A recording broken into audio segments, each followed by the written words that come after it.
Olá, sejam muito bem-vindos ao nosso workshop sobre a perícia contábil utilizada na reorganização societária e na dissolução de sociedade. Para falar sobre esse tema, aqui ao meu lado, Flávio Menezes, ele que é professor, contador e advogado tributário. Tem aí um vasto currículo, seja muito bem-vindo, Flávio. Muito obrigado pelo convite, agradeço ao Netucar. E a gente está aqui à disposição para poder estar discutindo sobre o tema, que é um tema bastante relevante, principalmente no mundo dos negócios. A gente sabe que é um tema específico, mas que muitas pessoas precisam, de fato, do conhecimento maior sobre esse assunto, e é isso que a gente vai tratar aqui. No primeiro bloco desse nosso workshop, vamos falar sobre a prova da perícia contábil e sua importância para a solução de conflitos, não é isso, Flávio? Isso. A importância da perícia, ela parte do princípio de que ela é uma maneira de mostrar a realidade dos fatos sem ter o comprometimento da parcialidade de alguma das partes do conflito. Cada pessoa que participa do conflito, cada empresa, cada pessoa física que participa do conflito, ela tem uma ânsia de demonstrar a sua verdade, de demonstrar o seu lado, né? De mostrar a sua versão dos fatos, né? Muitas vezes carregado, inclusive, de questões emocionais, interesses financeiros, né? E a perícia, ela tem o condão, ela tem a premissa de ser algo imparcial, de ser uma prova técnica para demonstrar a realidade dos fatos, para que as partes ou cheguem a um acordo, cheguem a um consenso, ou então, no caso de ser dentro de um processo judicial, que o juiz possa decidir. Então, a perícia ela tem essa verdadeira missão de trazer a realidade dos fatos dentro de uma concepção mais técnica. E como é que ela funciona? Assim, fala pra gente, Flávio, com mais detalhes, como ela funciona e como ela pode servir para solucionar esses conflitos. Bom, o perito, seja ele de qual área for, que parte do princípio que a perícia é uma prova técnica. Sim. E como prova técnica, pode ser realizado por um contador, pode ser realizado por um engenheiro, pode ser realizado por um médico, pode ser realizado por um psicólogo, né? Então, assim, a perícia ela pode ser realizada por diversos tipos de profissionais e esse profissional vai ser utilizado em cada área da perícia que for demandada, que for necessitada. Se eu tenho um conflito de empresa, eu vou provavelmente precisar de um perito contador. Se eu tenho uma discussão sobre um acidente de trabalho, provavelmente eu vou precisar de um perito engenheiro. Então são várias áreas, São várias áreas que o perito pode atuar, dentro, naturalmente, da sua formação acadêmica, né? Se eu tenho um problema de um erro médico, de um acidente que causou um dano físico, estético a uma pessoa, eu vou precisar provavelmente de um médico para apresentar um laudo. Um perito médico, né? Se eu tenho um problema de discussão de terras, né? de invasão de terra, de avaliação de terra, eu vou precisar de um engenheiro civil. Se eu tenho com equipamentos, com máquinas, eu tenho um perito engenheiro mecânico, né? Então, assim, a perícia ela traz essa questão técnica para estudar o fato, analisar documentos, analisar as circunstâncias e apresentar o laudo, para que aquele laudo ele possa nortear as partes a tomarem uma decisão. E é algo rápido, é algo que demanda mais tempo? A perícia é um procedimento que o Código de Processo Civil ele regula, diz que o laudo ele tem que ser apresentado pelo perito em 30 dias. Sim. E o perito ele pode pedir prorrogação de prazo, a depender exatamente das circunstâncias. Sim. Né? Você imagina, por exemplo, uma perícia num acidente como o de Brumadinho, que envolve vários... complexo, não é? Extremamente complexo, com vários profissionais, né, envolvidos. Contabilidade, engenharia ambiental, engenharia civil, médicos, né? Então, assim, dependendo da complexidade, ela pode ter a necessidade de um prazo mais elástico.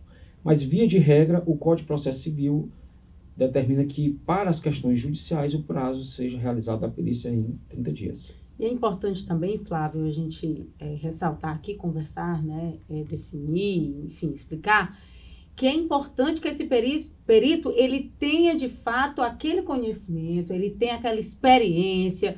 Fala para a gente sobre a importância do perito ter essa bagagem para que de fato ele realize um trabalho ali bem feito. Isso é um ponto extremamente relevante, porque o perito se notabiliza, ele é conhecido exatamente pela sua experiência. Sim. Na França ele é chamado de expert, né? Quer dizer, é aquele profissional que tem experiência, que tem bagagem, que tem conhecimento da situação para fazer o laudo pericial, para ele executar o seu munus, né? Executar o seu exercício profissional. Tanto é que, por exemplo, existem as áreas técnicas que cada profissional vai poder trabalhar. Sim. Eu que tenho uma formação acadêmica em ciências contábeis, não posso, por exemplo, invadir a área de um profissional médico. Da mesma forma, o contrário não pode acontecer. E ainda assim, dentro da área contábil, dentro da área médica, existem exatamente as especialidades que requerem o quê? Mais experiência profissional. Tanto é que a gente sempre orienta que o profissional ele esteja sempre buscando cursos, buscando especializações, buscando conhecimentos, tanto para ele se destacar no mercado, Sim, como para ele conseguir mais bagagem, para ele ter mais bagagem para poder realizar um trabalho mais amplo dentro da perícia. A perícia ela é uma área pouco explorada, digamos assim, bem interessante. Muitos profissionais de diversas áreas ainda não atentaram para essa profissão e que ela é realmente muito requisitada, ela é muito importante. Então, é legal a gente falar sobre isso. Isso. A gente tem uma ideia que dentro das relações humanas sempre existe um conflito, né? Esse conflito, ou pelo menos a divisão de interesses, os interesses conflitantes, né? E, como eu disse no começo, esses interesses conflitantes, eles são eivados de sentimentos, de alguns interesses, né? De alguns interesses financeiros, materiais, e muitas vezes isso acaba atrapalhando exatamente na racionalidade da situação. E o perito ele tem esse condão, né? E dentro da área profissional, a gente vê que realmente muitos profissionais não se especializam, não procuram a área da perícia. Quando a gente fala perícia, a gente lembra logo de perito criminal, é o que vem logo à cabeça.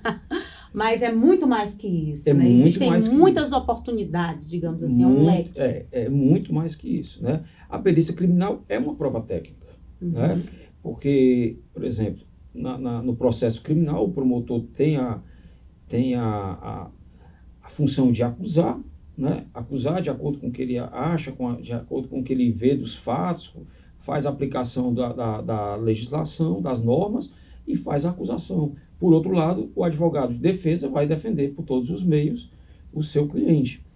E a perícia, ela vai trazer a prova para mostrar a realidade dos fatos, né? Pegando a questão criminal, que talvez seja mais acessível, mais compreensível, a perícia criminal vai exatamente demonstrar os fatos, como aconteceram aqueles fatos, como aqueles fatos, as circunstâncias que estavam presentes para a ocorrência daquele fato.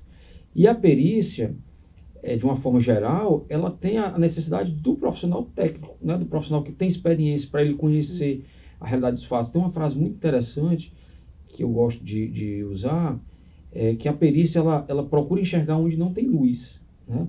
Então, exatamente aquele caminho nebuloso, aquela situação nebulosa, o perito vem para tentar esclarecer e abrir um leque assim, de informações para que aquelas pessoas possam tomar sua decisão. Bacana, por isso a importância mesmo daquilo que você falou, né, da experiência, do conhecimento. E Flávio, voltando aqui para o nosso tema da questão da perícia contábil, quais casos mais comuns e relevantes a perícia contábil se aplica? Tá. Houve uma época, né, que a perícia ela teve uma presença muito forte quando se existia uma discussão muito grande com os contratos bancários. Sim. Né? Eu, por exemplo, iniciei a minha carreira como perito nesse período. volta ali de 98, 99, por conta da questão cambial, né? Houve uma quebra da paridade cambial, e aí o dólar disparou, né? E muitos contratos de financiamento eram atrelados ao dólar. Então isso trouxe uma quantidade de demandas judiciais absurdas e necessitava exatamente de profissionais que fizessem esse trabalho de perícia, né, para fazer essas apurações. Mas com o tempo essas discussões começaram a escassear, e hoje em dia a prova técnica pericial na contabilidade, na ciência contábil, ela tem servido muito tanto para a resolução de contratos quanto para a questão empresarial, societária. Sim. Né? A gente vê muitas empresas negociando, participando de fusões, participando de aquisições. Né? O mercado hoje está muito favorável a isso. Né? Alguns indicadores, inclusive, das empresas, para elas melhorarem, elas precisam estar adquirindo outras empresas ou participando de outros negócios. Né? Alguns grandes conglomerados econômicos, eles precisam participar comprando outras empresas, participando de outros nichos de mercado, né? E por uma exigência da legislação societária, esse tipo de reorganização societária, inclusive é uma lei até antiga, uma lei de 76, ela exige que seja feita uma perícia contábil, tá? Existe a necessidade de um perito contador ou de uma empresa especializada em perícia contábil para apresentar um laudo pericial. E isso não estou falando nem ainda da demanda judicial. Estou falando meramente de uma questão administrativa, de uma exigência legal, que para as empresas participarem dessa reorganização societária, precisa da figura do perito. E aí é um perito contábil, porque ele vai examinar os relatórios contábeis das empresas. Isso, como eu falei, é uma exigência legal que ainda não faz parte da demanda judicial, para tratar, como eu disse, só de uma fatia do mercado que às vezes os profissionais não estão atentos, né? Mas existe lá, posso até ser de cabeça, o artigo 226 da Lei de Sociedades Anônimas. Ele fala lá que para os casos de transformação societária é necessário a realização de um laudo, ou por uma empresa especializada ou por uma comissão de 3 peritos. E só para a gente finalizar esse primeiro bloco, Flávio, eu queria entender, talvez seja uma dúvida também de quem nos acompanha, para ser um perito contábil, né? Ele precisa primeiro ser graduado em contabilidade e precisa também de uma especialização, ou o profissional já pode seguir na área mesmo sem uma especialização? O Código de Processo Civil, que é quem regula a prova no processo civil, a única exigência que ele faz é que o profissional seja graduado, ou seja, que tenha concluído um curso em uma universidade, né? Tenha concluído o curso de Ciências Contábeis. Tendo concluído o curso de Ciências Contábeis, ele já está apto a realizar perícias. Entretanto, aí é uma questão da praxis, né? A realidade do mercado é que para você obter nomeações, para você obter indicações dentro de processos judiciais, é importante que você tenha um bom currículo, né? Um bom currículo como? Não diria necessariamente apenas certificados, mas experiência profissional, né? Entendi.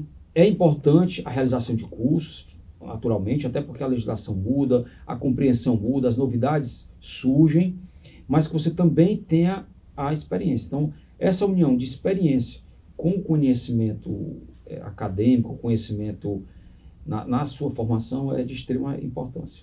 Então, basta, digamos, a pessoa ter esse interesse, buscar, e ela pode se tornar um perito. Pode se tornar um perito contábil. Olha só, o nosso primeiro bloco fica por aqui. Estamos falando sobre a perícia contábil utilizada na reorganização societária e na dissolução de sociedade. No nosso segundo bloco, vamos falar sobre a reorganização societária e a realização da perícia contábil, ainda com o Dr. Flávio. Fica aí, voltamos já já.